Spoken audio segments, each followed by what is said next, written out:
네, 5월 8일 2020년입니다.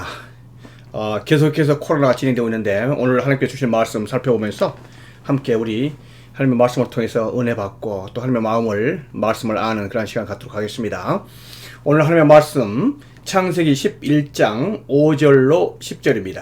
창세기 11장 5절로 10절 인간의 역사에 개입하는 사탄의 역사와 하나님의 역사라는 제목으로 하나님의 말씀을 살펴보기 원하는데요. 우리 성경 구절을 한번 보도록 할까요? 우리 교독하시겠습니다. 제가 읽으면 여러분께서 다음 구절 읽는 걸로 교독하겠습니다. 여호와께서 사람들이 건설하는 그 성읍과 탑을 보시려고 내려오셨더라.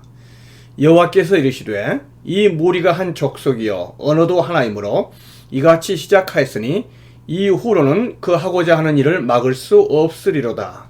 자, 우리가 내려가서 거기서 그들의 언어를 혼잡하게 하여 그들이 서로 알아듣지 못하게 하자 하시고 여호와께서 거기서 그들을 온 지면에 흩으셨으므로 그들이 그 도시를 건설하기를 그쳤더라.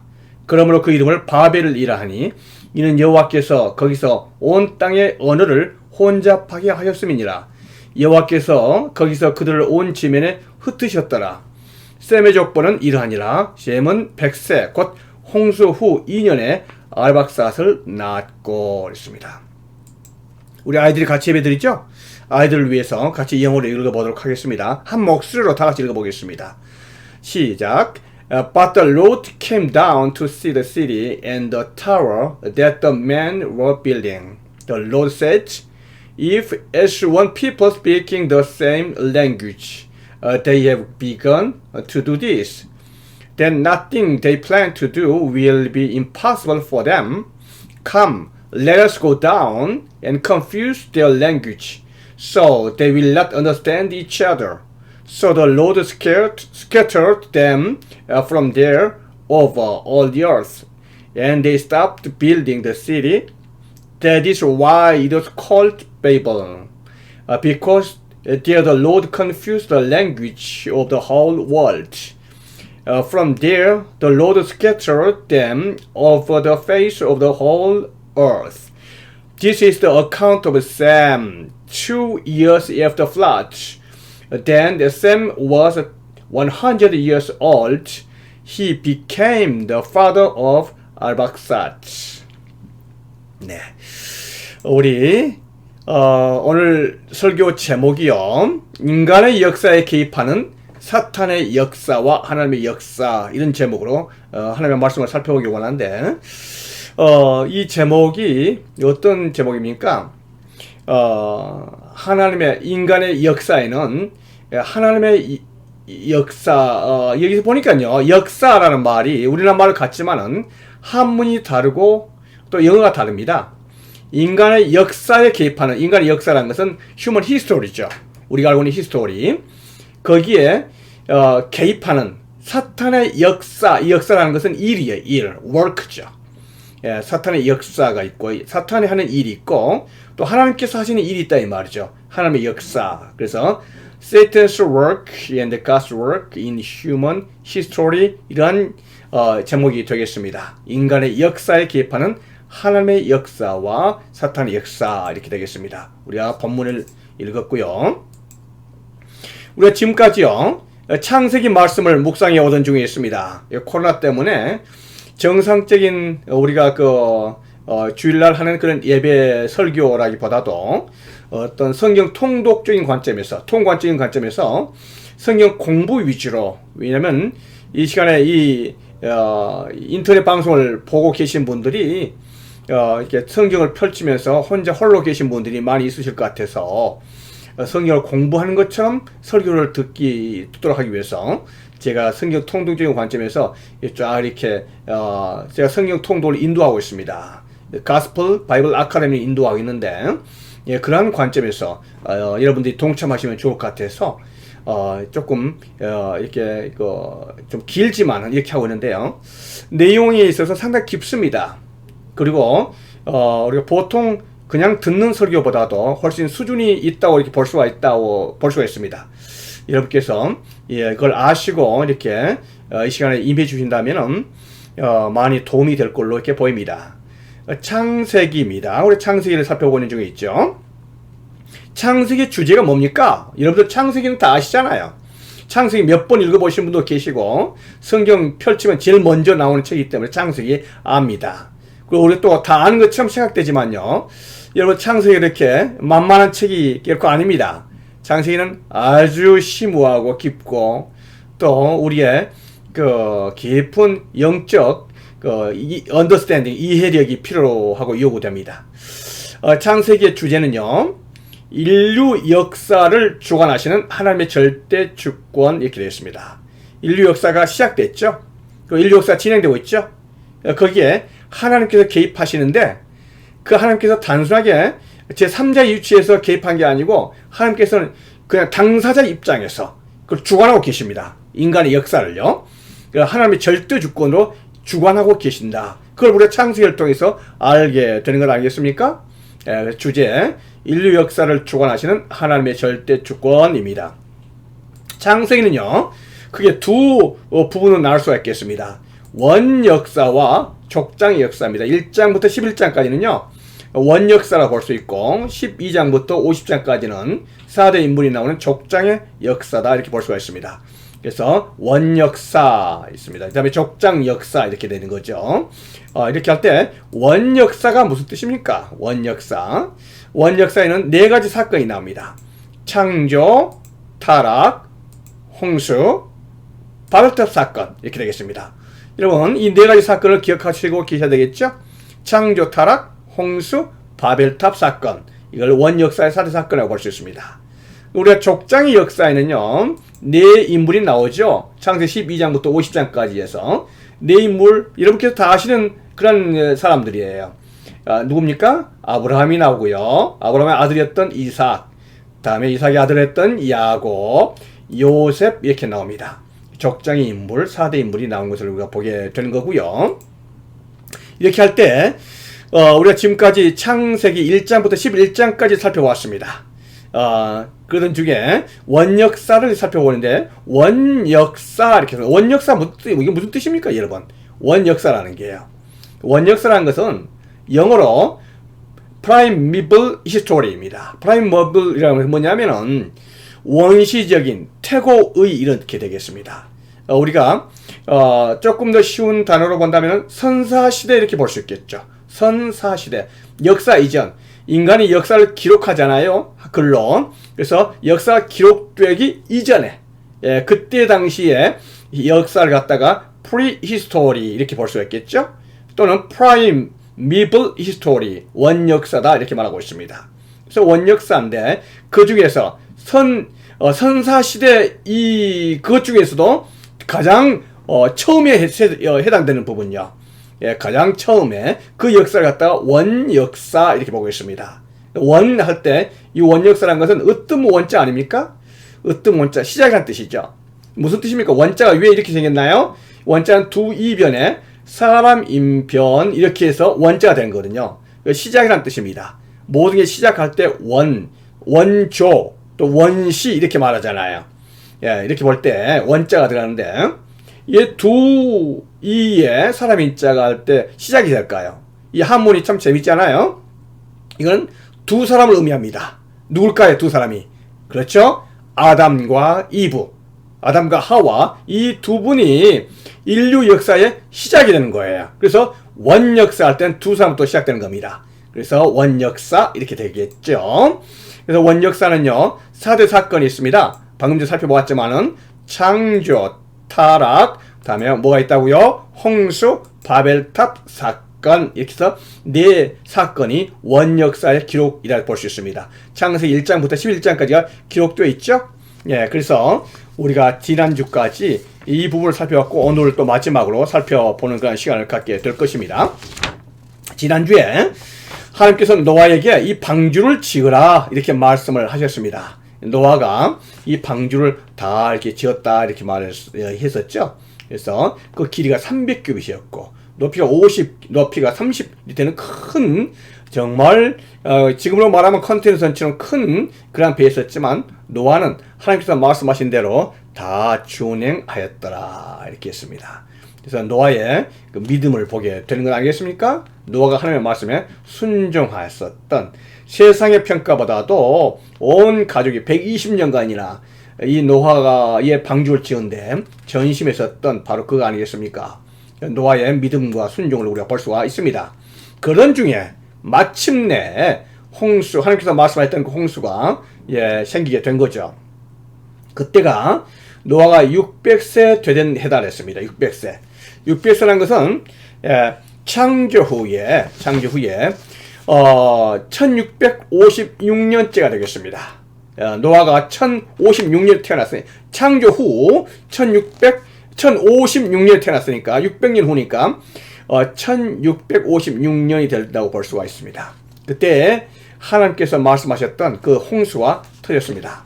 그날에 큰 기품의 샘들이 터지고 하늘의 창문들이 열렸다. 단순히 우리가 이렇게 비가 오는 것처럼 우기철에 이러한 비가 아닌 것을 보게 됩니다. 큰 기품의 샘들이 터지고 지하수가 터진 거 아니겠습니까? 하늘의 창문이 열렸다. 하늘에 거의 문이 열린 것처럼 바퀴에서 쏟아 부은 것처럼 문이 그 비가 내렸다 이렇게 하는 거 아니겠습니까? 40일 동안 비가 쏟아 부어졌다 이렇게 말했습니다. 그래서 산 꼭대기까지 모두 천하의 높은 산들이었거든요. 그러니까 에베레스트 산도 잠겼겠죠. 그러니까 이 홍수는 로컬 지역적인 문제가 아니었습니다. 이건 글로벌 문제, 전 지구적인 문제였던 것을 보게 되는 거예요. 그래서 홍수 사건은 로컬이다, 지역적이다, 아니다. 그거는 전 지구적인 글로벌 홍수였었다, 문제였었다, 이걸 보게 되는 거죠. 그래서 땅 위에 움직이는 모든 생물이 다 죽었더라, 이렇게 이야기를 하고 있습니다. 노아는요, 그런 과정 속에서 홍수 일지를 다 기록을 했습니다. 홍수 일지요. 이렇게 보니까 2010년에 2010년이 아니죠. 2월 10일째에 하나님께서 방주에 들어가라 이렇게 말씀하셨잖아요. 이렇게 할 때 그 방주에서 일주일을 기다렸습니다. 하나님께서 말씀하실 때 이것도 노아의 믿음인 것을 저는 발견하게 됐어요. 여러분, 노아 방주를 짓고 나서 거기에 새겨 있는 모든 짐승들, 동물들, 곤충들을 갖다가 그 방주로 이렇게 끌어들였는데 그것도 보통 일이 아니잖아요. 그래서 근데 그 일주일간을 방주에서 기다리고 있는 거예요. 과연 비가 오기는 오는 건지, 참 거기도 믿음이 요구되고 순종이 요구되는 거 아니겠습니까? 그래서 일주일을 기다렸더니 비가 내리기 시작했었다 이렇게 했습니다. 비가 며칠간 내려왔다 그랬습니까? 40일간 왔다 했습니다. 40일간 장대비가 쏟아진 것 아니겠습니까? 이 비가요 40일간 쏟아져 가지고는 150일간 온 천하가 높은 산까지 다 해서 이렇게 비에 잠겼다 이렇게 보게 되는 거죠. 그러던 중에 150일 동안 물이 넘치고 150일이 끝났습니다. 150일이 지나고 나서 이제 그 방주가 떠 있으면서 아라랏산에 방주가 머무르게 되잖아요. 그래서 산 봉우리들이 이제 보기 시작하죠. 그로부터 150일간이나 물이 이제 조금씩 빠지게 된 겁니다. 그러니까 1년간 1년에 걸쳤던 지향인 것을 보게 됩니다. 1년. 이렇게 해서 그 정월 초하루. 그러니까 이게 이제 다 1년이 다 된 거죠. 이렇게 해서 방주의 뚜껑을 열었더니 이제 물이 다 빠졌다는 걸 보게 됐죠. 물이 다 빠졌는데 곧바로 나오지를 못했습니다. 왜냐면 그 보는 곳마다 땅들이 전부 다 물에 젖어서 그 진흙벌 아니겠습니까? 그렇게 해서 내려오지 못하던 중에 2월 27일입니다. 2월 27일이니까 한 2달 정도, 약 2달 정도고 땅이 마르잖아요. 그래서 땅이 마르니까 이렇게 나왔다 이렇게 성경 기록하고 있습니다. 2달 정도 이렇게 마르는 기간이 필요했기 때문에 정말 그 대단한, 아마 그때 전 지구가 개펄로 완전히 덮여 있었을 겁니다. 그래서 우리가 보는 퇴적층 같은 거, 엄청난 퇴적층들이 이때 당시에 생긴 걸로 이렇게 우리가 보이거든요. 이렇게 됐습니다. 이렇게 해서 전체 도합했더니 1년 10일 375일을 이 물에 잠겨 있었어요. 지구가요. 그렇게 하면서 이게 나오게 되는 것을 보게 됩니다. 홍수의 기간이요. 노아의 홍수 일지죠. 우리가 이 홍수를 통해서 몇 가지 살펴보겠습니다. 그 비가 얼마나 많이 왔으면 전 지구 산 꼭대기까지 다 찰 정도로 이렇게 비가 많이 왔을까? 성경은 거기에 따른 답을 주고 있습니다. 뭘 말하고 있냐면은 그날에요 하늘의 창문들이 열렸다. 창세기 7장 11절 말씀에서 이렇게 이야기하고 있지 않습니까? 하늘의 창문이 열렸다 이렇게 말하고 있어요. 여러분 하늘에 창문이 있을까요? 성경 기록하고 있습니다. 하늘에 창문이 열렸다고요. 이렇게 말하고 있습니다. 우리가 창세기 1장 6절 7절 이걸 살펴보았었잖아요. 지난번에요. 둘째 날이었습니다. 하나님께서 지구를 덮고 있었던 그 물을 둘로 나누잖아요. 그래서 하늘 그 둘로 나눠서 위의 물과 밑의 물로 나누고 그 가운데를 궁창으로 이렇게 하게 됩니다. 궁창, 스카이즈, 하늘이죠. 그래서 하늘 위에 있는 물과 하늘 밑에 있는 물로 나누게 되잖아요. 그래서 하늘 위에 있는 물, 그 물이 그 하늘에 이렇게 갇혀 있잖아요. 어떻게 있을까요? 수증기층이죠. 깊은 수증기층. 아마 더 위로 올라가면 그게 얼음 알갱이로 미시한 얼음 입자로 되게 돼 있었겠죠. 그런 것들이 이게 쏟아졌다 이거죠. 지구로 하늘로 땅으로 이제 쏟아졌더니 하늘의 창들이 열렸다. 여러분 우리가 비가 많이 올 때 우기 때 말이죠.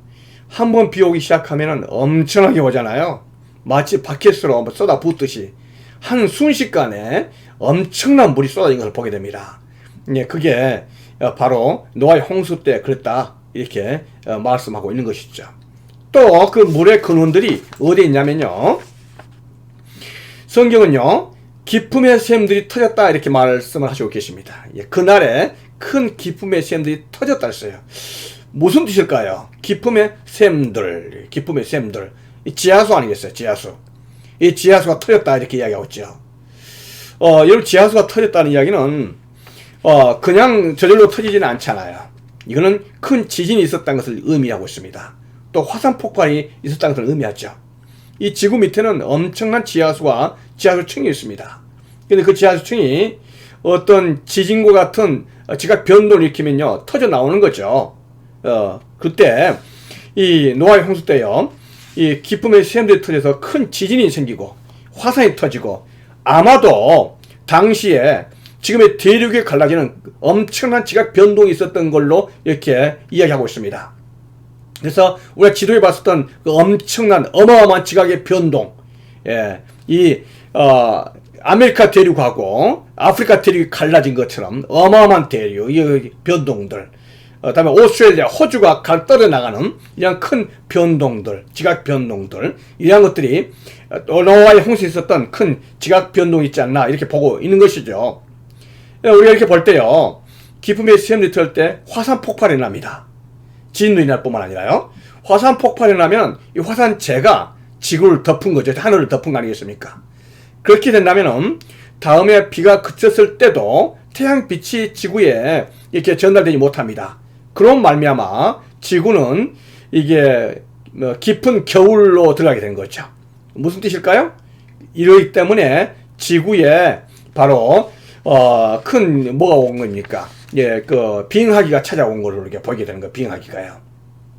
그래서 이 홍수에 대한 증거들을 우리가 창조 과학을 통해서 공부를 하려면은 참 이렇게 지금 보이는 많은 퇴적층들, 또 퇴적층으로 말하면 생기는 화석들, 이런 것들이 그냥 격변의 지각 운동, 지각이 없이는 그런 것이 이루어질 수 못합니다. 그러한 격변의 지각, 이 많은 퇴적과 우리가 그랜드 캐니언에 보는 그 엄청난 퇴적층 있잖아요. 그런 것들과 또 퇴적층으로 말미암은 화석들, 그러한 것이 생겼었던 계기가 바로 노아의 홍수다 이렇게 보고 있는 것 아니겠습니까? 그래서 큰 기품의 샘들이 터져서 이 물이 다 쏟아 나왔다 이렇게 볼 수가 있는 거죠. 이 노아의 홍수의 영향으로 어떤 일이 생겼습니까? 궁창 위에 이 물이 사라짐으로 말미암아 지구는 급격한 기후의 변화를 가져오기 시작합니다. 그래서 빙하기가 시작돼가지고는 사람이 살기에 아주 안 좋은 그러한 열악한 조건으로 바뀌게 되는 거 아니겠습니까? 그렇게 되고 추위가 이렇게 오게 되고 더위가 오게 되고 지금 그 전에는 물층이 지구를 덮고 있었기 때문에 사람 살기에 또 생물들 살기에 아주 좋은 환경이었지만 이제는 아주 나빠지는 그런 상황으로 변하게 됩니다. 이러한 열악한 조건으로 말미암아 인간의 수명이 급속도로 줄어듭니다.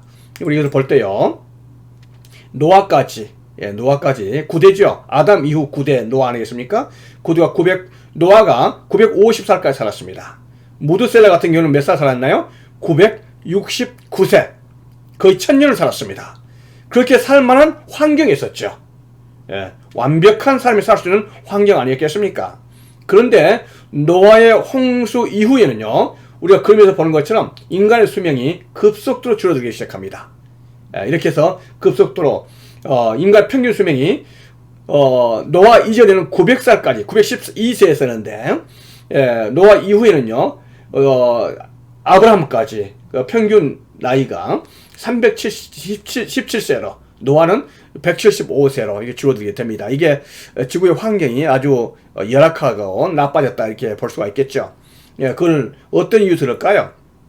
우리가 이 그림에서 본 것처럼요, 아까 우리가 말씀드렸던 것처럼 둘째 날 있었던 궁창, 하늘 위에 있는 물과 하늘 밑에 있었던 그 물 두 개 나누잖아요. 하늘 위에 있었던 그 물이 아주 중요한 역할을 했었습니다. 이거는 우리를 뭐라고 말하냐면은 워터 캐노피, 캐노피라는 것은 덮개 아니잖아요. 덮개. 우리가 비닐하우스를 본다면요, 겨울에 비닐하우스가 따뜻한 온도를 보존할 수 있는 것은 비닐이 그걸 덮고 있기 때문에 그렇잖아요. 그런데 초기 지구의 환경은요, 비닐이 덮고 있는 게 아니고 그게 물이 덮고 있었던 거예요. 이걸 갖다 워터 캐노피 현상이다 이렇게 말한 거예요. 그래서 물이 덮고 있었기 때문에 급격한 환경의 변화가 없는 거예요. 기후의 변화가요. 뿐만 아니라 우주에서 날아오는 나쁜 광선들이 다 차단됐습니다. 무슨 말씀이냐면은 생물이 살기에 그야말로 안성맞춤인 바로 그러한 지구였었다 이렇게 되는 것입니다. 그런데 노아의 홍수로 이 워터 캐노피 물 덮개가 사라진 것 아니겠습니까? 사라져가지고 열악한 환경이 됨으로 말미암아 인간의 수명은요 급속도로 줄어들었다. 아까 제가 설명드렸었죠.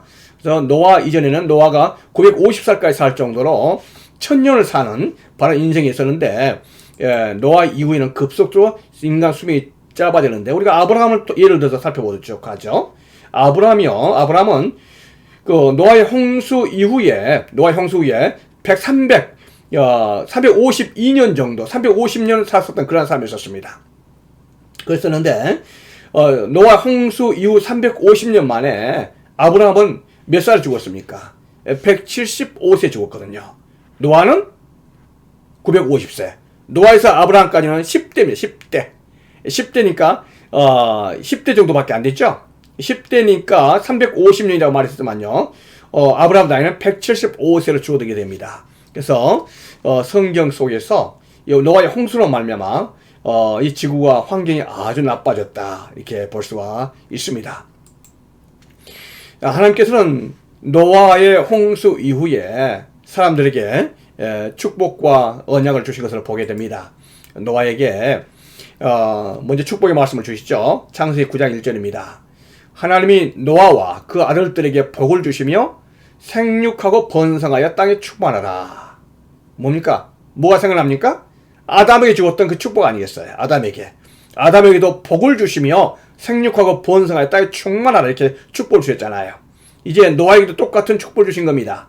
노아는 제2의 아담이에요. 노아는 인간의 새로운 시조가 되는 겁니다. 이렇게 해서 노아 후손에게 생육하고 번성하여 땅에 충만하라 하나님께 주신 축복인 줄로 믿습니다. 그렇게 되고 음식의 문화가 바뀌었습니다. 그전엔 채식만 먹다가 이제는 육식을 할 수 있도록 허용하시죠. 왜냐하면 지구의 환경이 열악해지고 나빠졌거든요. 그래서 에너지가 많이 필요하게 된 거 아니겠습니까? 그래서 육식을 할 수 있도록 하나님께서 그렇게 노아에게 허락을 하셨습니다. 다음에 노아에게 언약의 말씀을 주시죠. 그 언약은 뭡니까? 다시는 홍수로 지구를 멸망시키지 않겠다 이렇게 말씀하십니다. 그래서 홍수로 멸망시키지 않을 그 사인으로, 증거로 무지개를 주신 것을 보게 되는 거 아니겠습니까? 홍수로 멸망시키지 않겠다. 이 하나님의 언약은 우리들에게 똑같이 아주 중요한 말씀인데, 그런데 이 말씀을 믿지 않는 사람들이 생기게 된 거 아니겠습니까? 다음에 우리가 조금 살펴보겠지만 바로 누굴까요? 예, 바벨탑을 만들었던 그 니므롯 같은 사람, 거기에 동조했던 사람들은 이 하나님의 언약을 믿지 않습니다. 무슨 말이냐면 하나님을 믿지 않고 하나님을 불신한 거 아니겠습니까? 하나님을 대적하기 시작한 거죠. 하나님께서는 그 사인으로 레인보우 무지개를 주셨죠. 우리 한 가지 또 좀 특이한 게, 예, 동성 연애자들 상징이 뭔지 아시죠? 무지개거든요. 그러면서 그들이 말하기를 이건 평화를 상징한다 이렇게 말하죠. 누구와 평화를 말할까요? 하나님과 평화입니까? 아니죠. 그거는 뭡니까? 자기들끼리 평화 이렇게 말하잖아요. 이게 무슨 평화입니까? 이거는요, 하나님의 언약의 말씀을 완전히 뒤집는, 이거는 사탄의 전략이요, 사탄의 참 계획인 것을 보게 됩니다. 하나님께서 주시는 레인보우 무지개는요, 홍수위로 말미암은 그 이후에는 인간이 줬던 안식과 그 약속의 말씀을 주신 거 아니겠습니까? 언약이 진 거죠. 그런데 사탄은 그것을 악용을 하고 있는 것을 보게 됩니다. 이렇게 해서 하나님께서는 인간들에게 노아 후손에게 큰 새로운 길을 허락해 주시고 언약의 말씀을 주신 것을 보게 됩니다. 이렇게 해서 노아는 새로운 인류의 시조로서의 삶을 시작했다 이렇게 볼 수가 있겠습니다. 지금까지 우리가 노아의 홍수에 대해서 살펴왔고 또 살펴보는 중에 있는데요. 이게 뭡니까? 이렇게 해서 이 믿음의 사람 노아가 홍수를 잘 극복을 했었는데 어느 날 노아가 농사를 짓고 포도나무를 심어서 포도나무를 통해서 포도주를 만드는 거예요. 그래서 포도주를 만들어 가지고는 그것을 마시는데 적당히 마신 게 아니고 취하도록 마셨던 것을 보게 됩니다. 그래서 얼마만큼 취했냐면은 그 장막 안에서 벌거벗은 채로 이렇게 들어 누워 있는 걸 보게 되는 거예요. 이게 노아가 600살 때 홍수를 경험했잖아요. 또 그 홍수 기간이 1년을 넘었으니까 601살이 넘고 또 시간이 얼마 지난지 모르겠습니다. 이렇게 볼 때에 노아는요, 참 거대한 하나님의 역사를 경험했던 그러한 사람이었는데 마음이 방심한 거예요. 이게 뭡니까? 이게 노아만의 문제겠습니까? 다음에 우리가 살펴보겠지만 바로 누굽니까? 다윗의 문제이기도 하잖아요. 됐다 싶을 때 찾아오는 이 시험 아니겠습니까? 이 어려움. 이걸 극복을 해야 되는데 노아 할아버지 포도주를 많이 마시고 취해가지고는 벌거벗은 채로 큰 실수를 범했습니다. 근데 자신의 문제만으로 끝난 게 아니잖아요. 이게 어떤 문제 생깁니까? 가나안의 아버지 함이 그 아버지 하체를 보고 밖으로 나가서 그의 두 형제에게 알렸다 이렇게 말했습니다. 우리가 조금 더 자세히 본다면은 가나안의 아버지 함이다 했습니다. 함은 함인데 왜 하필이면 앞에 가나안의 아버지 이렇게 말했을까요? 이거는 아무래도 가나안이 자기 아버지 함에게 가서 말한 걸로 이렇게 보입니다. 먼저 봤던 사람이 가나안이 아닐까요? 그 아버지 함을 말했더니 그 함은요, 아버지 노아의 하체를 보고 그랬습니다. 봤다는 말은 히브리 말로 이렇게 라라는 것은 뭐냐면 자세히 보다는 뜻입니다. 그냥 슬쩍 본 게 아니고 자세히 보고 그 밖으로 나가서 그 형제에게 알렸다 했거든요. 밖으로 나갔다는 말은 히브리 말로 보면은 파우로 연결됩니다. 곧바로 밖으로 나간 거예요. 곧바로. 이거는 그 마음의 상태를 잘 설명하고 있다고 볼 수가 있죠. 망설이지 않고 밖으로 곧바로 나가서 어떻게 했습니까? 그 두 형제 누굽니까? 셈과 야벳에게 가서 알렸다는 거예요. 알렸다는 이야기는 히브리 말로 나가드. 이 나가드라는 것은 자세하게 풀어서 설명한다. 해다 뜻이거든요. 무슨 뜻입니까? 함은 아버지의 그런 실수를 보고 자세히 봤다는 거죠. 보고 나서는 곧바로 생각할 여지도 없이 아버지의 허물을 덮어주거나 그럴 의향도 없이 곧바로 가서 형제에게 알린데 어떻게 알렸습니까? 자세하게 알렸다 이렇게 말하고 있습니다. 그 마음의 동기가 참 이렇게 순진하지 못한 이 함인 것을 보게 된 거 아니겠습니까? 이 함과 다음에 두 형제들 태도는 많이 다르죠. 그랬더니 셈과 야벳이 영어 히브리 말로도 파오 이렇게 나옵니다. 파오 end죠 영어로. 그리고 또 곧바로 이렇게 곧바로 그리고 나서 곧바로 셈과 야벳은 그 말을 듣자마자 어떻게 했습니까? 자기들의 옷을 가져다가 뒷걸음으로 가서 아버지의 허물을 보지 않고 아버지의 하체를 덮었다 그랬거든요. 그리고 그들의 의도가 뭡니까? 아버지 하체를 보지 않으려고 노력한 거예요. 다르죠? 함과 셈과 야벳의 태도는 상당히 다른 것을 보게 됩니다. 예. 그래서 우리가 여기서 함과 셈과 야벳의 그 동기와 마음의 동기, 그 행동이 앞으로 다가올 그 결과에 있어서 어떠한 결과를 가져오는지 큰 문제를 가져오게 될 것을 보게 됩니다. 여러분들이 저와 여러분이 만약에 함이었다면은 또 셈과 야벳이었다면은 이 문제를 어떻게 처리해야 되겠습니까? 아버지의 문제 아니겠습니까? 이렇게 할 때 함은 분명히 잘못하고 있는 것을 우리가 아는 거 아니겠습니까? 그래서 그 다음에 문제 생기는 거죠. 어떤 문제입니까? 노아 할아버지 술이 깨가지고는 일어난 거 아니겠습니까? 그리고 나서는 모든 걸 갖다가 살펴보고 난 다음에 작은 아들이죠. 그의 작은 아들입니다. 함이 자기에게 행한 일을 알고 있습니다. 그래서 이 함이 무슨 일을 했던 거예요. 그래서 노아하라 자기 아버지에게 어떤 일을 했다는 것을 보게 됩니다. 그러니까 그건 단순하게 그 허물을 알렸다. 물론 그렇게 그 자체도 나쁘지만요. 여기는 주석가에 따라서 여러 가지 말들이 있습니다. 그것은 함이 아버지의 그 나체 모습을 보고 즐겼다 또는 희낙낙거렸다 또 조롱했다 뭐 이런 것들을 우리가 볼 수가 있겠습니다. 이것을 알고 나서는 노아가 어떻게 합니까? 그 함에게 저주를 하지 않습니까? 다른 사람들이 축복하고 이렇게 하게 됩니다. 근데 여기서 보면은 함이 잘못했는데 왜 가나안이 저주를 받습니까? 그거는 주석 학자들은요 아무래도 함에게 이 문제를 제일 먼저 봤던 원인 봤던 사람이 바로 가나안, 함의 넷째 아들이었던 가나안이다 이렇게 말하고 있습니다. 그래서 가나안이 저주를 받은 거 아니겠습니까? 가나안은 저주를 받아서 그의 형제의 종들의 종이 되기를 원한다 이렇게 말하는 거예요. 그래서 가나안에 대한 함에 대한 가나안에 대한 그 저주는 곧 함에 대한 저주가 또 되지 않겠습니까? 그렇게 되는 거죠. 그 다음에 셈에게는 뭐라고 말합니까? 셈의 하나님 여호와를 찬송하리로다. 가나안은 셈의 종이 되어라 이렇게 말하는 거죠. 여기서 셈에게서는 하나님 여호와를 찬송하리로다. 여호와란 말이 나옵니다. 우리 여기서 보니만요 야벳에게는 여호와란 말이 안 나옵니다. 야벳은 그냥 하나님 아도나이란 말밖에 안 나와요. 그러나 여기서 이거 셈에게는 하나님 여호와, 여기서 하나님 여호와는요 언약의 하나님을 의미합니다. 앞으로 올 메시아까지도 포함해서 이건 영적 축복권을 줬다는 뜻이 되겠습니다. 그래서 셈에게는 영적 축복이 되는 그런 축복권을 주시고, 야벳에는 창대하게 되는 것을 되고 그런 축복을 주고, 셈의 장막에 거하는 그 셈으로 말미암아 영적 축복까지도 받는 그러한 축복을 주을 보게 됩니다. 이러한 노아의 축복과 저주가 다음에 노아의 후손들에게 많은 영향을 끼치게 되는 것을 우리가 보게 되는 거 아니겠습니까?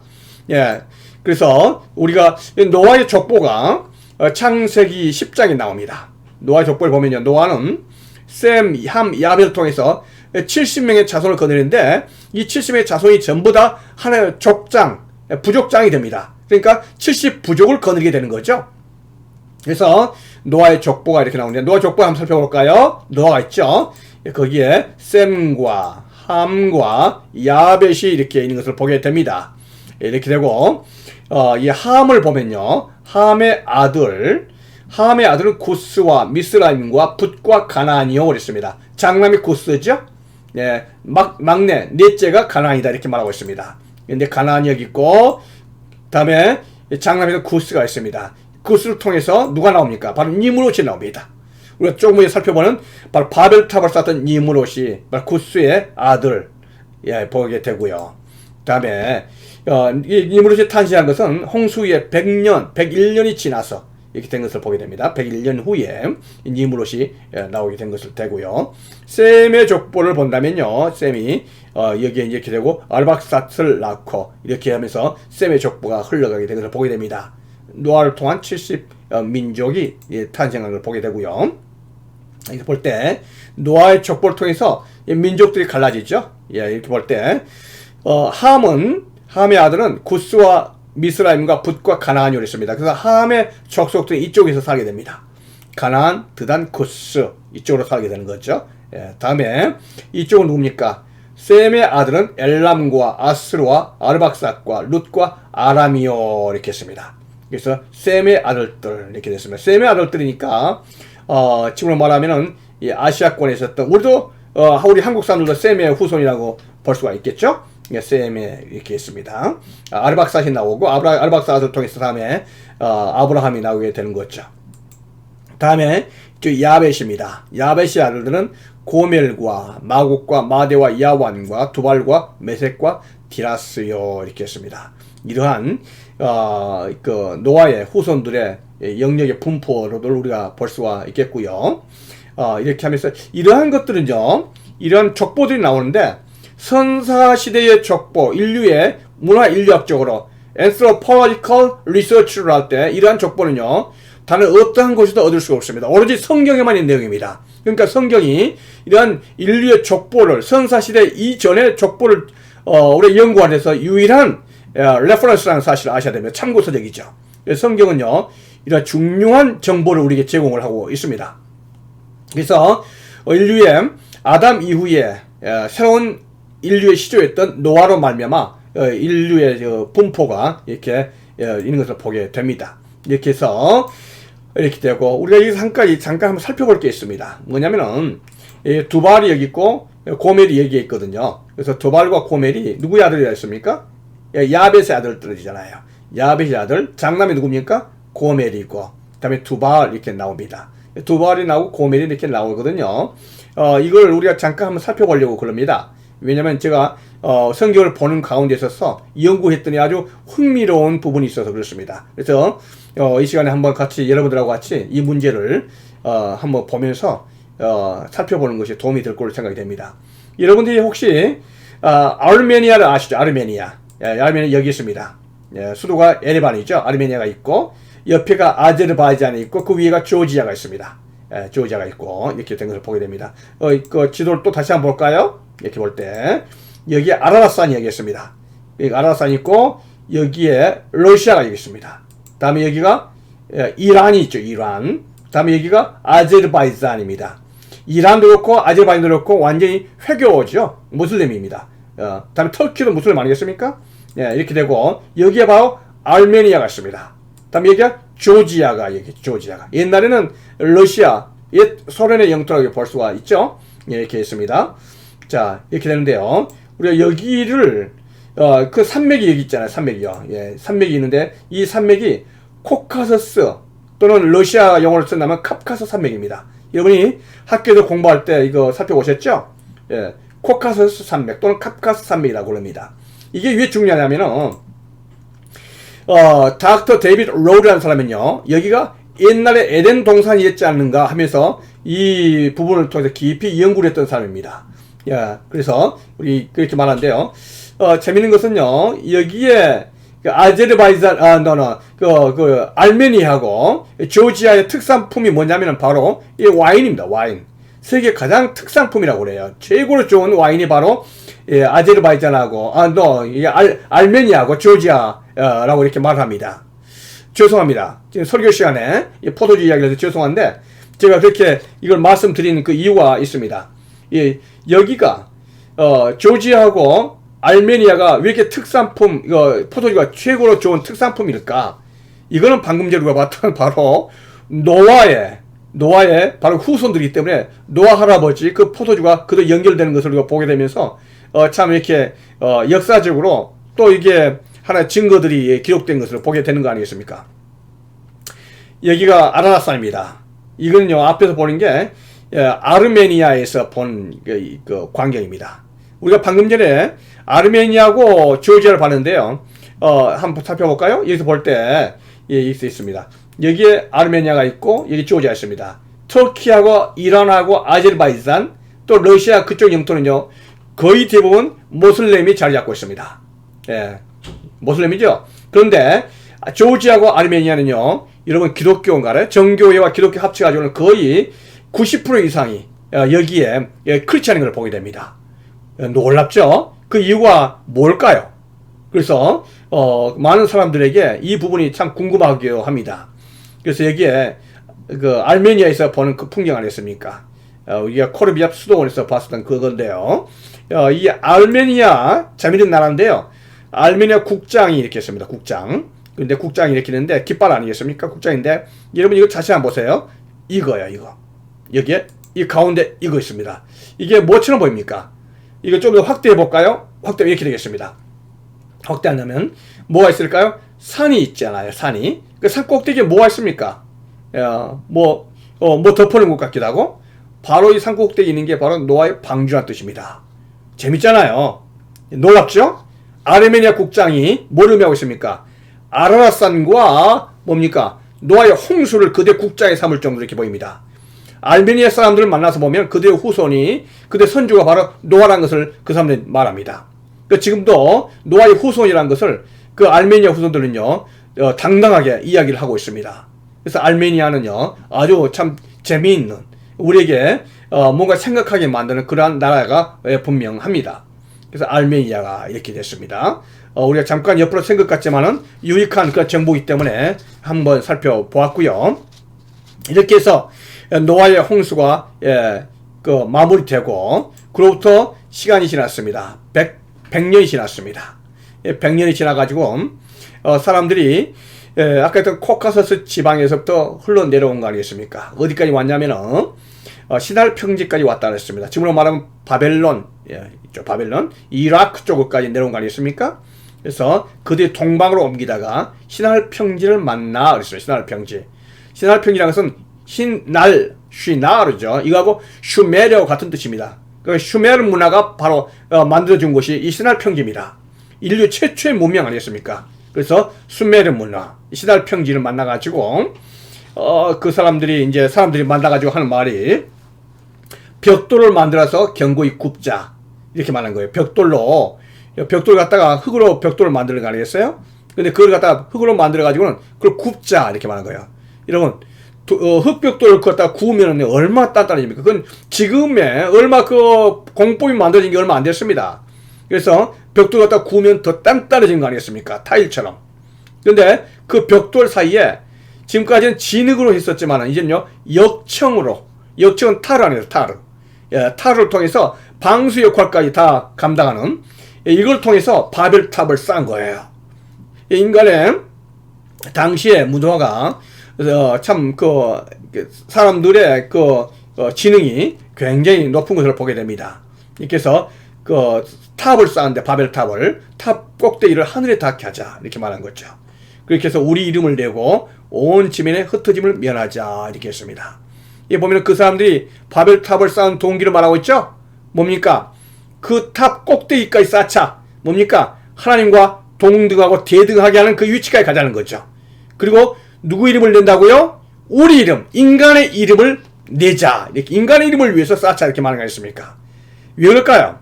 이거는 홍수를 피하기 위해서 또 올지도 모르는 홍수를 피하기 위해서 바벨탑을 쌓은 거 아니겠습니까? 높은 탑을. 이 사람들은 하나님께서 언약의 표시로 레인보우 무지개까지 주셔서 하나님께서 이렇게 언약을 주셨지만 그 하나님을 믿지 않은 거예요. 하나님을 불신한 거 아니겠습니까? 그러면서 바벨탑을 쌓는 것으로 나아가게 된 것입니다. 이 바벨탑을 쌓았던 주모자 또 주동자가 누굴까요? 성경은 이야기하고 있습니다. 여기 보면은 창세기 10장 8절이죠. 구스가 니무롯을 낳았다. 그는 세상의 첫 용사라 그랬습니다. 그는 여호와 앞에서 용감한 사냥꾼이 되었다 그랬습니다. 그래서 니무롯은 어떤 장수 같은 그런 입장에 서는데 용감한 사냥꾼이 되었다 했습니다. 그래서 사냥꾼이 서는데 피를 좋아했었고 싸우기를 좋아했었던 그러한 사람이었다 이렇게 말을 하고 있죠. 그래서 이 구스가 니무롯이 그의 나라를 세웠다 했습니다. 그러니까 니무롯이 왕이 되었었던 그 나라, 니무롯 제국을 세운 거죠. 니무롯 최초의 제국 아니었습니까? 바로 그 니무롯 제국을 세우는데 그 땅이 어디입니까? 바로 바벨론이에요. 바벨론이죠. 그 신할 땅의 바벨론, 그 수메르 문화를 세운 거 아니겠습니까? 그리고 에렉과 아갓과 갈리에서 시작되었습니다. 그래서 에렉이란 뭐냐면은 우룩이라는 뜻입니다. 이루구르기인데 혹시 고고학을 공부하신 분은 알겠지만 길가메시라는 옛날에 고대 시대의 영웅이 있습니다. 예, 바로 길가메시의 고향 아니겠습니까? 그러니까 인간의 그리고 그 세상의 문화를 쌓는 바로 니무롯의 나라 이걸 볼 수가 있습니다. 그럼 아카드와 또 누가 있습니까? 아카드라는 것은 수메르 문화, 아카드 문화를 말하는 거죠. 다 연결된 겁니다. 지금의 이라크 땅입니다. 이렇게 해서 아수르를 세우고 니누이를 세웠었던 바로 최초의 세상 나라의 제국의 건설자 니무롯을 보게 됩니다. 니무롯은 철저하게 하나님을 대적했을 뿐만 아니라 자기의 이름을 내려고 했었던 바로 니무롯이었다. 이렇게 우리가 보게 되는 것 아니겠습니까? 다시 한번 보겠습니다. 니무롯을 통해서 사탄은 자기 나라를 건설하는 거 아니겠습니까? 그래서 노아가 있고요. 그 다음에 셈이 있고 함이 있고 야벳이 있습니다. 이렇게 하고 셈의 후손이 이렇게 있고요. 셈의 후손을 통해서 아르박삿이 나오고 다음에 에벨을 통해서 벨렉과 욕단이 나오죠. 그 다음에 르우가 나오고 아브라함이 나오는 이 하나님께서 택하신 선민의 계열이 이렇게 있습니다. 특히 여기서 보면요, 여기에 에벨은 두 아들을 낳았고 하나의 이름을 벨렉이라 하였으니 그때의 세상이 나뉘었다 이렇게 말하고 있잖아요. 세상이 나뉘었다는 것을 뭘 의미합니까? 세상이 나뉘었다는 이야기를 이것을 모르면 이해를 할 수 없어요. 함을 보도록 하죠. 다음에 구스의 아들 니무롯이죠. 그 니무롯과 에벨과 벨렉과 욕단과 같은 시대에 쌓인 것을 보게 되는 거죠. 그 니무롯이 바벨탑을 쌓음으로 말미암아 하나님께서 이 바벨탑을 흩으셔서 세상이 다 이렇게 흩어지게 된 거예요. 바로 그것을 말하고 있습니다. 그래서 그때에 세상이 나뉘었다. 성경은 그렇게 분명히 나오고 있죠. 그래서 바로 이러한 것들을 우리가 보게 되는 것이죠. 우리가 니무롯에 대해서 조금 더 한번 살펴보도록 하겠습니다. 니무롯이 누군가? 유대 고대사를 썼던 요세푸스는요, 니무롯에 대해서 이렇게 얘기하고 있습니다. 니무롯은 사람들이 하나님에 대한 두려움을 떨쳐버리게 만들 수 있는 유일한 길은 그들이 계속 자기의 세력에 의존하게 만드는 것이라고 생각했다. 이거죠. 그러니까 하나님에 대한 두려움, 또 하나님으로 돌아가려고 하는 그것보다 더 크게 자기에게 돌아오게 하는 전제 정치를 했다는 거죠. 폭제 정치 아니겠습니까? 이렇게 해서 그 힘으로 뭘 쌓았습니까? 바벨탑을 쌓았죠. 그래서 물이 미칠 수 없을 정도의 높은 바벨탑을 쌓았다 이거죠. 그래서 바벨탑을 쌓은 바로 그 목적 자체가 뭡니까? 하나님을 대적하는 것으로 이렇게 했었다 이렇게 보게 된 것입니다. 바벨탑이 16세기 폴랑드르의 화가 브리겔은 이렇게 쌓았습니다. 이렇게 바벨탑 쌓는데 지금으로 말한다면은 그렇게 높은 탑이라고 볼 수 없을지도 몰라요. 지금의 그때 당시의 공법으로는 높이 쌓을 수 없었겠죠. 철골이 없었으니까. 그러나 당시에는 이게 어마어마하게 큰 이러한 바벨탑이었던 것을 보게 되고요. 이러한 것을 통해서 바로 이게 피라밋과 여기 왼쪽에 있는 그 피라밋 아시죠? 오른쪽에 있는 것은 이라크 쪽에 있는 지구라시입니다. 이 지구락과 같은 이런 형태들의 건축물들이 나오게 되는 것을 우리가 보게 된 거거든요. 바로 니무롯입니다. 이 니무롯이 성경에 어떠한 영향을 미칩니까? 니무롯은 바로 사탄의 적글쇠의 그 표상 아니고 표상이고 사탄의 추종자 아니겠습니까? 사탄이 옛날은 뱀을 통해서 역사했지만 이제는 바로 니무롯을 통해서 그의 나라를 세우려고 했었던 것을 보게 되는 거죠. 우리가 에스겔서를 본다면요, 예루살렘이 멸망하고 나서 에스겔이 2차 포로로 잡혀가죠. 그리고 나서는 이게 바벨론에서 기도하던 중에 하나님께 환상을 보고 나서 하나님의 말씀을 받잖아요. 에스겔에 있어서는 가장 큰 그 궁금과 질문이 있었습니다. 하나님에 대해서. 뭐냐면은 어떻게 해서 예루살렘이 망할 수가 있는가? 예루살렘은 망할 수 없다고 생각했던 거 아니겠습니까? 왜 그렇습니까? 예루살렘은 하나님의 도시잖아요. 예루살렘은 뭐가 있습니까? 성전 있잖아요. 성전요. 템플. 솔로몬 성전 있잖아요. 솔로몬 성전이 거룩한 이유가 뭡니까? 거기에 뭐가 있습니까? 법궤가 있잖아요. 근데 법궤가 뭘 상징합니까? 하나님의 임재를 상징하잖아요. 그래서 그 누구도 예루살렘이 망할 거라는 생각하지 못했습니다. 하나님께서 반드시 예루살렘을 지켜줄 걸로 믿었잖아요. 그런데 어떻게 됐습니까? 예루살렘이 망했다는 거죠. 예루살렘이 망했습니다. 이렇게 할 때 예루살렘이 BC 582년에 누구에게 망했습니까? 바로 느부갓네살 왕에게, 바벨론의 느부갓네살 왕에게 망한 거 아니겠습니까? 당시에 왕 시드기야 왕이 있잖아요. 이렇게 해서 느부갓네살 왕에서 이 예루살렘이 망하게 되니까 에스겔은 깊은 회의 가운데 그 이유를 정말 알기를 원했던 거 아니겠습니까? 그래서 하나님께서 이 에스겔을 환상 가운데 예루살렘으로 데려온 겁니다. 데려와서 예루살렘을 이렇게 보여준 거예요. 보여주더니 거기에서 정말로 놀라운 그러한 상황들을 보게 됩니다. 예루살렘에 들어갔더니 여인들이 앉아서 담무스를 위하여 애곡하고 있는 거예요. 성전에서. 여인들이 담무스를 위하여 애곡한다는 말이 뭡니까? 담무스를 위하여 애곡하더라. 이거는요, 뭘 의미하냐면, 담무스가 누굽니까? 여기서 말하는 담무스가. 여러분들이 이거 사실 알아야 되잖아요? 이 담무스는 바로 니므롯의 아들입니다. 니므롯의 아들. 다음에 이 니므롯이 죽잖아요. 니므롯이 죽게 되는데, 이 니므롯의 와이프 부인이었던 세미라미스. 이 세미라미스가 아이를 임신 중에 니므롯이 죽습니다. 그렇게 할 때 세미라미스는 이 유복자였던 자기 아들이 누굽니까? 담무스가 있잖아요. 담무스. 이 담무스를 갖다가 어떻게 생각했냐면 자기의 죽은 남편의 환생이다 이렇게 믿었습니다. 그러니까 세미라미스는 담무스를 갖다가 자기 남편으로 생각했었고 아들로 생각한 거예요. 이러던 중에 이 담무스가 40세에 멧돼지에 바쳐 죽습니다. 이렇게 하니까 이 세미라미스는요, 이 담무스를 위하여 온 나라 여자들이 40일 동안 슬피 울기를 명령합니다. 슬피 운다면은 이 담무스의 영혼이 살아날 걸로 이렇게 믿은 거죠. 그래서 이 바벨론 숭배자들은요, 봄이 되면은 40일간 웁니다. 슬피 애곡하는 그런 기간을 갖게 되는 거 아니겠습니까? 그것은요, 이 담무스와 세미라미스를 교합시키는 거예요. 그렇게 가지고는 음란 축제가 벌어지고, 바로 그것이 바로 바벨론의 바로 이방 종교 아니겠습니까? 이렇게 되는데 바로 여기에서 사탄의 삼위일체가 나온 겁니다. 누구냐면 니므롯과 세미라미스와 담무스예요. 사탄의 삼위일체를 말한 겁니다.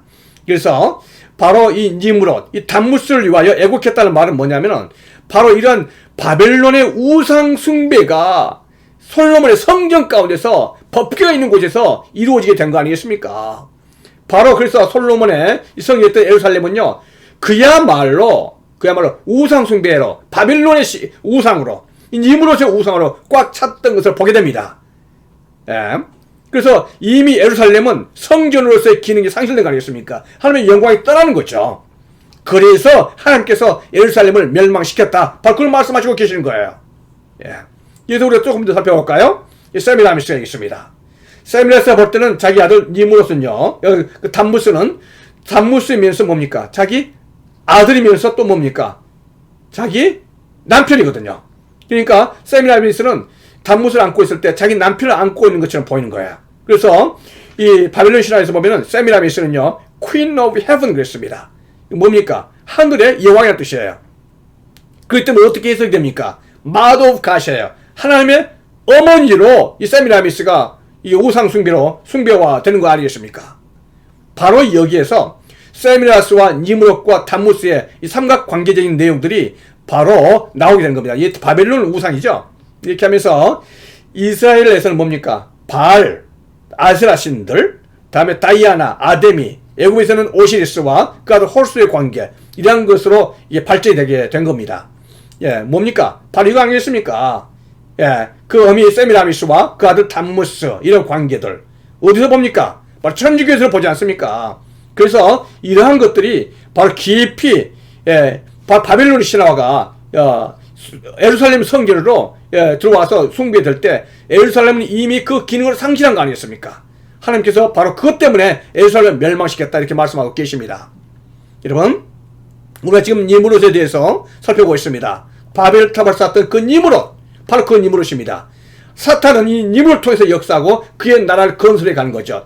바벨탑을 쌓는 것이고, 이 니므롯의 역사가, 창세기에서 나와 있는 니므롯의 역사가 계속해서 연결되면서 지금뿐만 아니라 다음에 마지막 종말의 말세까지 연결이 될 겁니다. 요한계시록에서는요, 이걸 이렇게 얘기하고 있습니다. 예, 우리가 요한계시록을 살펴보잖아요. 예, 이렇게 해서 제가 이제 이 앞에 나와 있는 그림은요, 요한계시록을 깊이 영광 가운데서 사실적으로 그렸었던 화가가 있었습니다.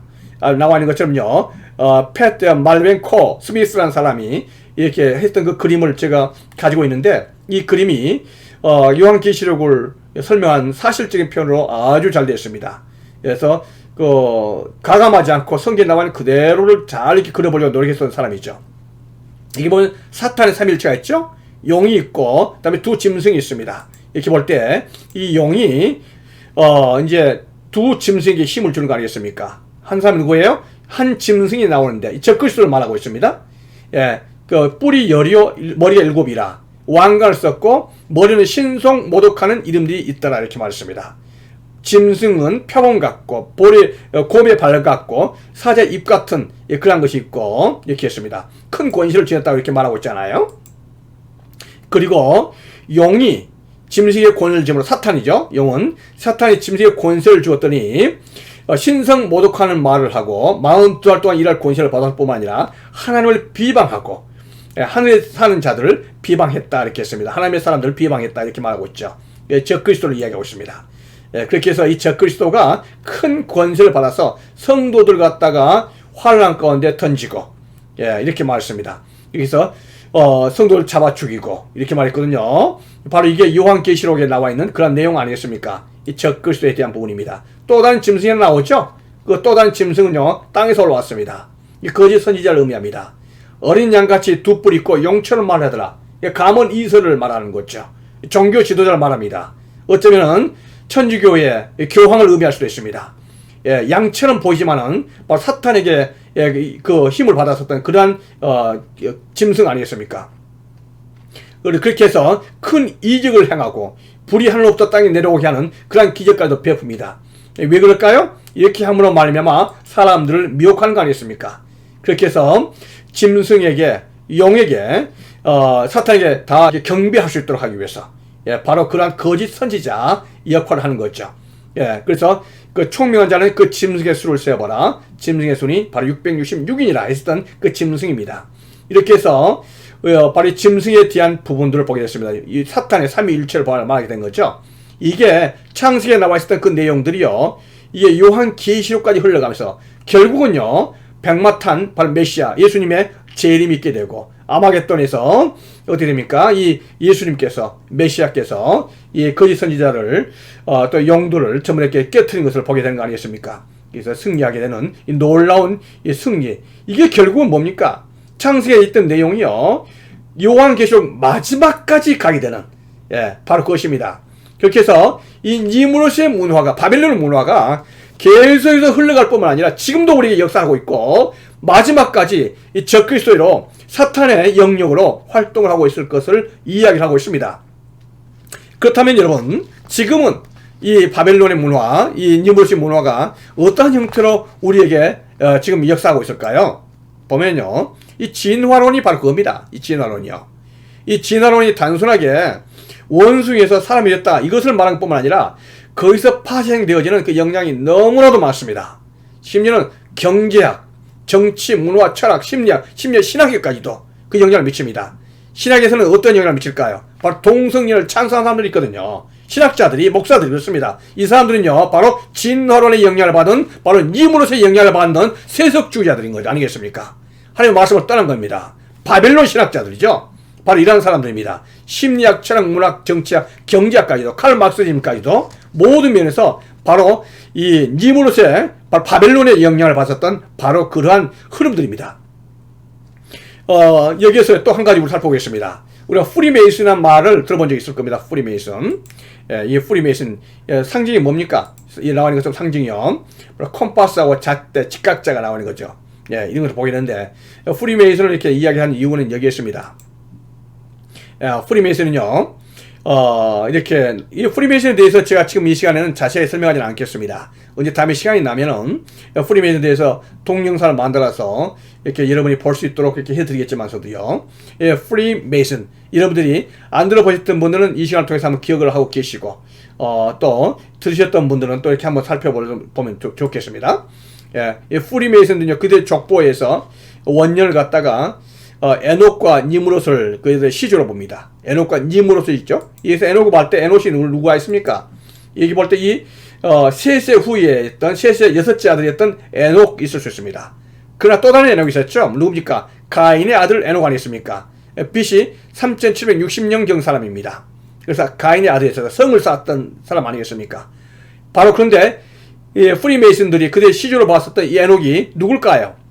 셋의 아들일까요? 아니죠. 연도가 다르잖아요. 우리가 계산을 다 할 수가 있습니다. 계산하면 바로 에녹성을 쌓았었던 그 연도가 BC 376년입니다. 프리메이슨들이 말했었던 그 원년과 같은 거 아니겠습니까? 그러니까 가인의 아들 그 에녹, 그 다음에 니므롯을 그들 시조로 보는 것이 바로 프리메이슨이다. 그러니까 니므롯의 그 영장이 누구를 통해 전달됩니까? 프리메이슨을 통해서 전달된 겁니다. 지금도요. 프리메이슨들. 그리고 프리메이슨은 어떤 사람인가? 알버트 파이크라는 프리메이슨의 수장이 있습니다. 여러분들 혹시 알겠지만 KKK단이죠. 백인 우월주의자들. 거기에 수장이기도 했었던 바로 알버트 파이크입니다. 이 사람이 프리메이슨에서 굉장히 높은 위치에 있었던 그런 사람이고, 그 사람이 이렇게 말했습니다.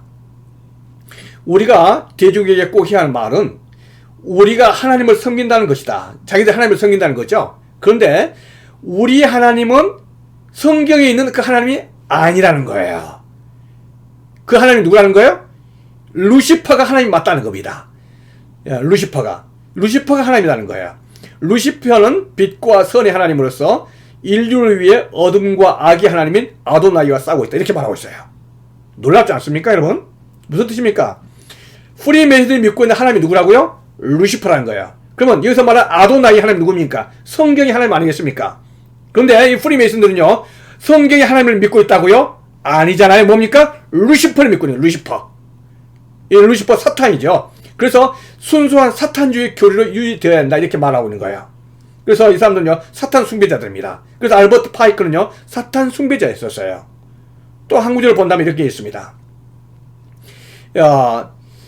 알버트 파이크가 썼던 책이 있습니다. 모라스 앤 도그마입니다. 이거는 프리메이슨들의 경전, 성경과 같은 경전이라고 볼 수 있습니다. 그 이런 말이 있죠. 루시퍼는 사탄이죠. 사탄이 루시엘이 루시퍼가 됐지 않습니까? 그래서 이 사탄을 말합니다. 루시퍼는요, 빛을 가진 자, 기이하고 신비한 이름이 어둠의 영에 주어졌다니 루시퍼 아침의 아들, 그가 빛을 가진 자가 아닌가. 그래서 루시퍼는 빛이라고 보죠. 빛, 일루미나티죠. 빛을 낸 거예요. 그리고 그의 견딜 수 없는 밝은 빛으로 연약하거나 강박적이나 이기적인 영혼들을 눈멀게 하는가? 의심의 여지가 없다. 뭡니까? 그렇다는 거죠. 그러니까 루시퍼가 바로 그들의 하나님이다. 이렇게 선언을 하고 있습니다. 그러니까 프리메이슨들이 믿고 있는 건 뭐라고요? 우리가 믿고 있는 하나님입니까? 아니라는 거. 누굽니까? 루시퍼라는 거예요. 루시퍼인데 이 루시퍼는 누구를 통해 역사합니까? 바로 니므롯을 통해서 이렇게 역사했던 것을 보게 되는 거 아니에요. 세상 문화를 말하는 거죠. 지금 현대에 있어서 이 프리메이슨들이 이 루시퍼, 이 사탄의 다음에 니므롯의 영향권이 있고 또 사역을 하고 있기 때문에 우리가 이걸 조금 살펴보는데요. 프리메이슨의 조직들이 여기 있습니다. 이걸 우리가 살펴봐야 돼요. 뭐냐면은 프리메이슨들이 여기 일루미나티가 여기 있죠. 프리메이슨과 일루미나티는 같은 집단입니다. 여기 보면요, 고대 신비주의 모든 종교들, 바벨론 신화들 모든 것들이 다 프리메이슨의 저변에 깔려있는 신학들입니다. 이렇게 되고 템플 기사단이 그렇고요, 장미 십자가가 그렇고, 다음에 여기에 있는 모든 강신술의 점성술, 또 심지어 보면 뉴 에이지도요 여기에 있는 다 포함됩니다. 다 포함된 것들을 보게 되는 거예요. 뉴 에이지 운동까지도요. 다음에 여기에 뉴 에이지 운동 여기 있습니다. 다음에 마르크시즘, 공산주의죠. 다음에 많은 비밀 조직들이 있습니다. 세계 금융 엘리트들이죠. 세계는 모든 금융권에 있는 그 엘리트들이 바로 프리메이슨들의 조직에 영향을 받고 있다 말했습니다. 다음에 특히 우리 기독교에서는 뭡니까? WCC, 에큐메니컬과 WCC가 바로 이 프리메이슨의 영향을 받고 있는 바로 집단이다. 이렇게 보게 되는 것입니다. 여러분들이 프리메이슨을 공부하면서 일루미나티에 대해서 들어본 적 있을 겁니다. 일루미나티는 프리메이슨과 같은 집단이죠. 그래서 미국에 있는 로스차일드 집안, 이렇게 해서 프리메이슨을 이렇게 창설했다고 볼 수가 있는데요. 그 연방준비제도, Federal Reserve System이죠. 연방준비제도. 뭡니까? 미국의 중앙은행 아니겠습니까?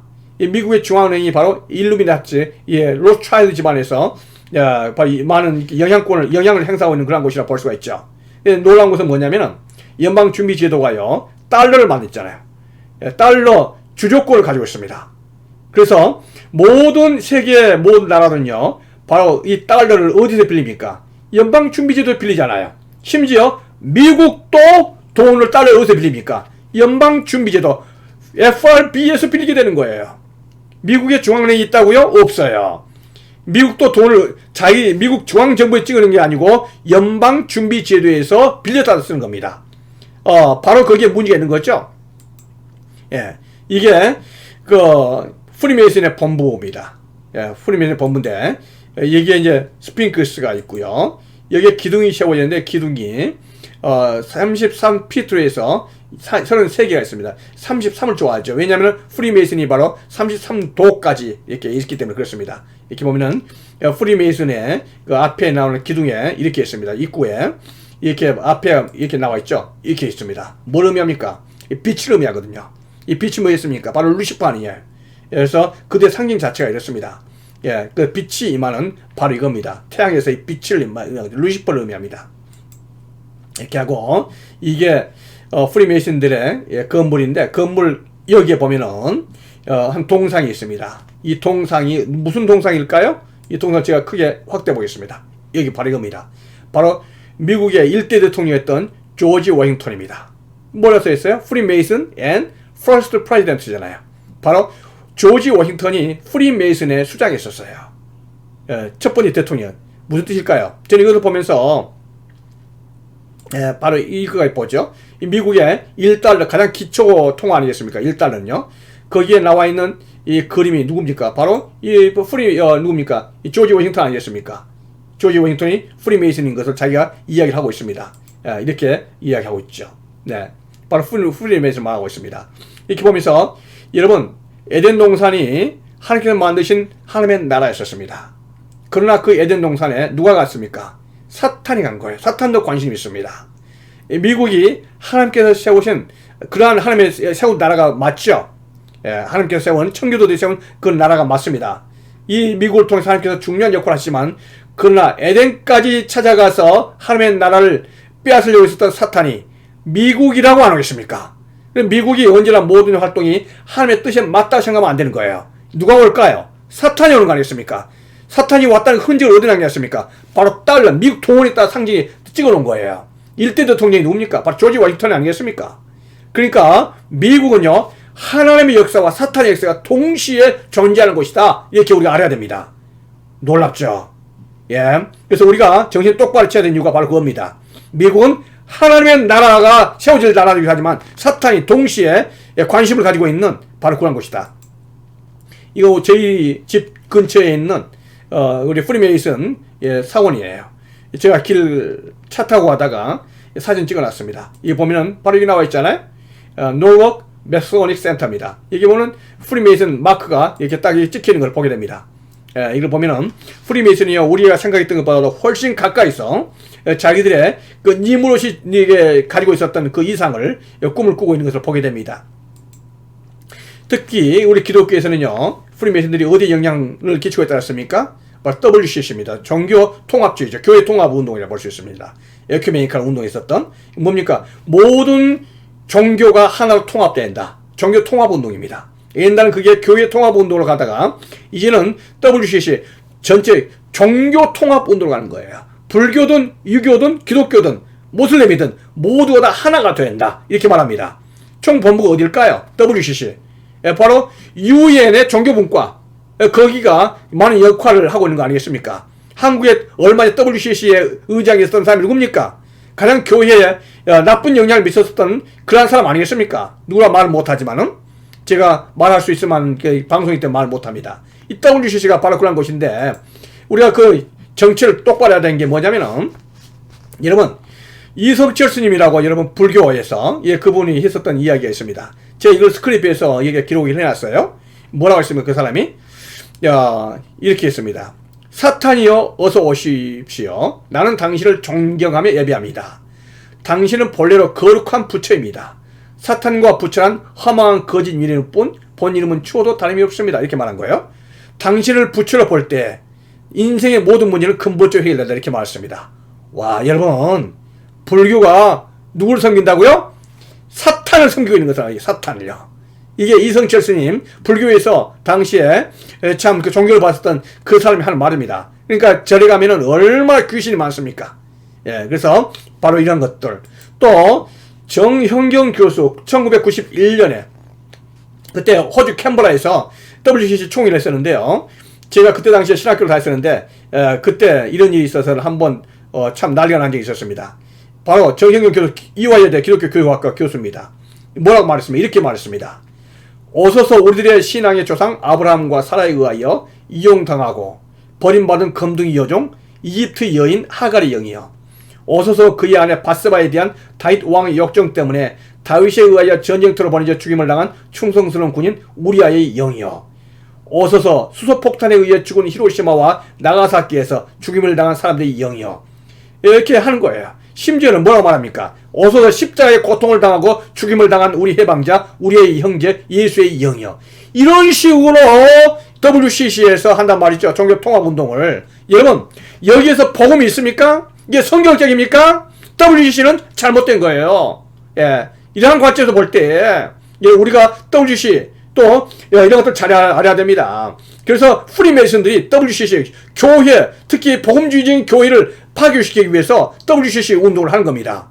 여러분들이 이 방송을 듣고 계신 분들은 제대로 알아야 됩니다. 한국의 WCC와 관련된 사람들, 이러한 부분들에 있어서 이 부분을 정확하게 알아야만 현재 바로 니무롯이 역사하고 있는 사탄의 거짓 영들이 어떻게 역사하고 있는가, 이걸 우리가 제대로 알게 되는 것입니다. 자, 이러면서 하나님께서 이 바벨론을 흩어버리시잖아요. 그래서 한 족속이고 언어도 하나이므로 하는 일이라는 것은 하나님을 대적하는 거기 때문에 언어를 갖다 혼잡하게 하고 흩어버린 거 아니겠습니까? 그렇게 흩음으로 말미암아 비로소 부족이 생기게 되고 민족이 생기게 됩니다. 그래서 민족이 생긴 것은 하나님의 뜻입니다. 한국 민족, 그 다음에 다른 나라 민족도 있잖아요. 그 민족은요, 하나님께서 허락하신 고유의 그 민족성이 있다는 것을 알아셔야 됩니다. 그것은 하나님의 뜻으로 알아야 됩니다. 그래서 하나님께서 인류를 흩으시잖아요.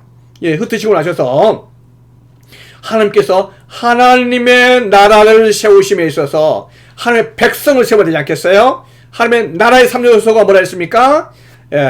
땅, 영토, 다음에 뭡니까? 주권이라 했습니다. 그 주권은 하나님의 나라에서 누구에게 있는 겁니까? 하나님에 있는 거죠. 이 하나님의 주권과 통치를 받아들일 수 있는 사람, 하나님의 백성이 아니겠습니까? 이 하나님의 백성을 하나님께서 만들도록 하기 위해서 한 족보를 형성하고 계신 거예요. 누굽니까? 셈의 족보죠. 이 셈의 족보를 하나님께서 세우신 거 아니겠습니까? 그래서 노아의 아들이었던 셈을 하나님께서 선택하셔서 아르박삿을 낳고 아르박삿을 통해서 다음에 누굴 낳습니까? 아브라함을 낳고 아브라함을 지명해서 부르시잖아요. 이렇게 해서 하나님께서 바로 아브라함을 부르시고 셈을 부르셨던 하나님의 족보는요, 뭡니까? 하나님께서 하나님의 나라를 세우시고 하나님의 백성을 이끌어 가시기 위한 하나님의 계획이었다. 이렇게 우리가 보게 되는 거 아니겠습니까? 저와 여러분은 어느 족보에 소속되어 있습니까? 니무롯의 족보인가요? 아니잖아요. 가인의 족보인가요? 아니잖아요. 바로 하나님의 족보, 하나님의 나라, 하나님의 백성들, 바로 셈의 족보요, 아브라함의 후손들인 줄 믿습니다. 그래서 우리는 목적이 뭡니까? 바로 하나님의 나라를 이 땅에서 세우시는 그것으로 나가야 될 줄로 믿습니다. 다시 한번 하나님의 나라 회복을 위한 계획들 우리가 살펴보도록 하겠습니다. 노아가 있습니다. 여기에 야벳이 있습니다. 그 다음에 함이 있습니다. 여기에 누가 있습니까? 바로 함의 아들이었던 구스를 통해서 누가 나옵니까? 니무롯이 나오잖아요. 그래서 이 니무롯이 바로 니무롯의 문화를 세우고 바벨론 문화를 세우고 세상의 세속의 문화를 이끌어가는 이 니무롯의 문화권입니다. 세상에 있는 모든 암흑의 어둠의 자식들, 어둠의 문화는요, 이 니무롯의 바벨론의 문화인 것을 보게 됩니다. 하나님께서 다음에 요한계시록에서 이 니무롯을 치시고 바벨론을 치실 것을, 바로 이 음녀를 치실 것을 말씀하시고 계십니다. 이러한 상황 속에서 하나님의 백성을 만들기 위해서 하나님께서 하나님의 백성, 하나님의 족보를 만들어 가신 거 아니겠습니까? 셈의 족보입니다. 셈을 통해서 누구를 낳습니까? 아르박삿을 낳고요. 아르박삿을 통해서 누가 나옵니까? 예배를 낳고 그 다음에 결국은 누구를 부르십니까? 아브라함을 부르시게 됩니다. 그래서 하나님께서는 하나님의 백성을 이끌어 가시고 하나님의 백성을 삼는 데 있어서 열심을 가지고 계시고 하나님께서는 반드시 그 일을 이루시고야 마시는 것을 보게 됩니다. 저와 여러분은 바로 니무롯의 후계자가 아니로 하나님의 백성의 후예인 줄로 믿습니다. 그걸 믿어야 될 줄로 믿습니다. 아멘. 다시 한번 마무리하겠습니다. 예. 어거스틴은요, 이 땅에는요, 하나님의 도성과 세상의 도성이 있다 이렇게 했습니다. 세상의 도성에 소속되든지 하나님의 도성에 소속되든지 둘 중 하나입니다. 지금까지 역사는 계속 그래 왔었습니다. 예, 아담의 아들 가인은요, 예, 불경기란 계열에 소속됐고 하나님의 나라를 깨뜨리기 위해서 아벨을 죽였습니다. 그러나 하나님께서는 바로 셋을 통해서 하나님의 역사를 이끌어 가십니다. 예, 그래서 그렇게 했지만은 계속해서 어둠의 그림자들은 예, 그 죄를 짓고 이렇게 할 때 노아를 통해서 심판하셔. 예, 그 노아를 통해서 하나님께서는 이 홍수를 통해 심판하시지만 노아를 통해서 아들을 낳잖아요. 이 세 아들을 통해서 함의 계열이 있지만은 결국 셈의 계열을 하나님께서 부르시고 경건한 계열을 부르시고 하나님의 나라를 이끌어 가시는 하나님의 계획과 뜻을 우리가 보게 되는 것입니다. 우리가 장시간을 걸쳐서 자세하게 살펴왔습니다만은 조금 이게 방송 시간이 있어서 조금 진도가 빠르게 진행되는지는 모르겠습니다. 그럼에도 한번 다시 한번 여기 리마인드 들어보시면은 다시 한번 또 한번 두 번 들어보시고 이렇게 한다면은 여러분이 굉장히 중요한 그런 리마인드 또는 중요한 그런 믿음의 소스를 여러분에게 주실 줄 믿습니다. 그래서 다시 한번 혹시 어려우신 분들 들어보시기를 바라겠고요. 오늘 마무리하겠습니다. 창세기 1장부터 11장까지는요 원역사다 이렇게 했습니다. 원역사라는 것은 인간의 죄로 하나님의 나라가 파괴됐죠. 하나님께서 에덴 동산을 세우시고 하나님의 나라를 세우려 했지만은 인간의 죄, 그다음에 사탄으로 말미암아 하나님의 나라가 파괴됐잖아요. 그래서 하나님께서 이 사람을 심판하시죠. 인간은 어떻게 됩니까? 계속해서 자기들의 나라를 세우고 사탄은 자기의 나라를 세우려고 하잖아요. 그러나 하나님께서는 포기하시나요? 아니죠. 하나님께서는 반드시 포기치 않고 끝까지 하나님의 나라를 회복하시고야 마십니다. 그 요한계시록 20장, 21장, 22장에 가서 시간과 셋당으로 완성되게 될 것입니다. 하나님의 나라를 회복하시는데 하나님께서는 열심히 있으시고 반드시 그렇게 하신다.